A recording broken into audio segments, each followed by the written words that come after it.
ایک نماز جس کی بڑی اہمیت آئی ہے وہ صلاۃ الضحیٰ ہے۔ عربی میں احادیث میں اس کے لیے الفاظ ہیں صلاۃ الضحیٰ، چاشت کی نماز، نماز اوابین، نماز اشراق۔ بہت سارے اہل علم نے یہ چاروں نمازیں ایک ہی نماز کو قرار دی ہے، یعنی عربی میں اس کے لیے نام آیا صلاۃ الضحیٰ، جس کو ہم نماز اشراق بول دیتے ہیں سورج یعنی نکلنے کے بعد، اور پھر اسی کو ہم کہہ دیتے ہیں چاشت کی نماز، اور اسی کے لیے لفظ آتا ہے صلاۃ الاوابین۔ جناب رسول اللہ صلی اللہ علیہ وآلہ وسلم نے فرمایا کہ انسان کے جو اعضاء ہیں، جو اس کا وجود ہے، اس کے 360 جوڑ ہیں۔ انسانی جسم کے کتنے جوڑ ہیں؟ 360۔ اور آپ نے فرمایا کہ انسان کے ہر جوڑ پہ اللہ نے صدقہ لازم کر دیا۔ انسان کے ہر جوڑ کے بدلے میں صدقہ لازم ہے۔ اتنے صدقہ کیسے کو بندہ کرے گا؟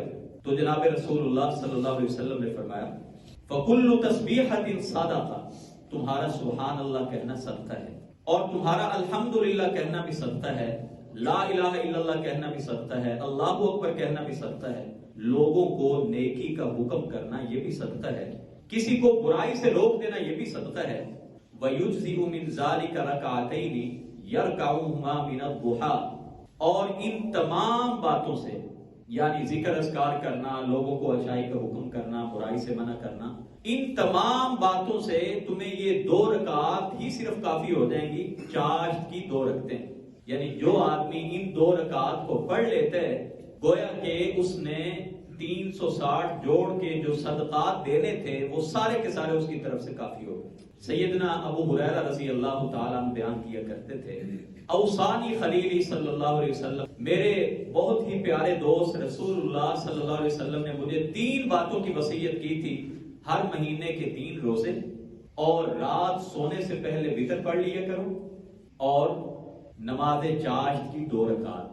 یہ میرے حبیب نے، میرے خلیل نے مجھے اس بات کی وصیت۔ اب ان رکعات کی بہت فضیلت آئی ہے۔ ایک روایت میں اللہ کے نبی صلی اللہ علیہ وسلم نے فرمایا ہے من صلی الضحیٰ 4، جس نے یہ نماز ضحیٰ 4 رکعات پڑھ لی، وقبل الاولی 4، اور نماز ظہر سے پہلے بھی 4 رکعات پڑھ لی، بنی لہ بیت فی الجنہ، اس کے لیے جنت میں ایک گھر بنا دیا جاتا ہے۔ اور اللہ کے نبی صلی اللہ علیہ وسلم نے ایک حدیث قدسی بیان کی کہ اللہ تعالیٰ فرماتے ہیں یا ابن آدم، اے ابن آدم، ارکع لی من اول النہار 4 رکعات، دن کے پہلے حصے میں 4 رکعات تو پڑھ لے، اکفک آخرہ، میں پورے باقیہ دن میں تیرے لیے کافی ہو جاؤں گا۔ 4 رکعات پڑھ لو، میں تمہارے لیے کافی ہو جاؤں گا۔ بہت ساری احادیث ہیں، اور ان 4 رکعات کا یا 2 رکعات کا حدیثوں میں مختلف روایات کی تعداد میں، جو میں نے پہلے حدیثیں بیان کی کہ اللہ کے نبی پاک صلی اللہ علیہ وسلم نے فرمایا کہ جس نے 2 رکعات پڑھ لی یہ اس کے لیے کافی ہو جائے گی۔ تو 2 رکعات پڑھنا بھی ثابت ہے،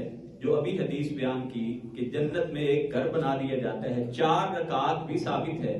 اور حضرت ام ہانی نبی پاک صلی اللہ علیہ وسلم کی فرسٹ کزن لگتی ہیں، فتح مکہ کے موقع پہ اللہ کے رسول نے ان کے گھر میں 8 رکعات نماز ادا کی، نماز چاشت ان کے گھر میں 8 رکعات ادا کی۔ معلوم یہ ہوا کہ یہ اپنی اپنی توفیق کی بات ہے، 2 رکعت پڑھ لیں، 4 پڑھ لیں، 6 پڑھ لیں، 8 پڑھ لیں۔ حضرت عائشہ صدیقہ رضی اللہ عنہا نے جو روایت نقل کی ہے کہ اللہ کے نبی پاک صلی اللہ علیہ وسلم نے 4 رکعت پڑھی، اور کبھی آپ زیادہ بھی پڑھ لیتے تھے۔ اب یہ جو نماز ہے، اہل علم نے، بعض نے کہا کہ یہ مختلف نمازوں کے نام ہیں۔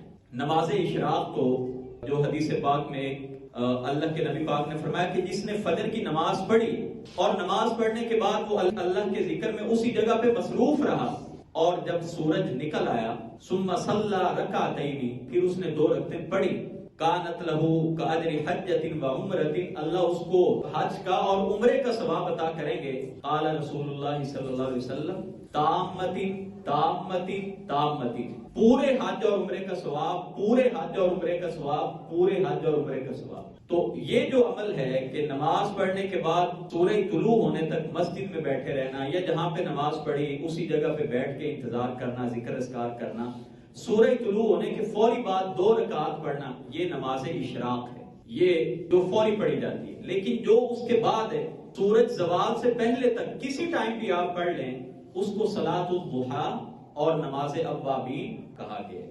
چاہے آپ 10 بجے پڑھ لیں، 11 بجے پڑھ لیں، سورج زوال سے پہلے پڑھنی ہے۔ حدیث کے الفاظ ہیں کہ جس وقت اونٹنی کا بچہ اس کے پاؤں دھوپ کی وجہ سے وہ تپنے لگ جائیں، جلنے لگ جائیں، تو یہ وقت وہی ہوتا ہے جب سورج کے اندر حدت اور گرمی آ جاتی ہے۔ تو سورج زوال سے پہلے کسی وقت میں بھی، سورج طلوع ہونے سے لے کے جو زوال کا وقت ہے، ظہر سے کچھ پہلے کا، اس دوران میں جتنی فرصت ملے، جتنا وقت مل جائے، دفاتر میں، گھر میں 2 رکعت پڑھ لیں، 4 پڑھ لیں۔ اس قدر فضیلت ہے کہ اللہ کے نبی صلی اللہ علیہ وسلم نے فرمایا کہ اللہ تعالیٰ ایسے بندے کے لیے جنت میں ایک محل تیار کر دیتے ہیں۔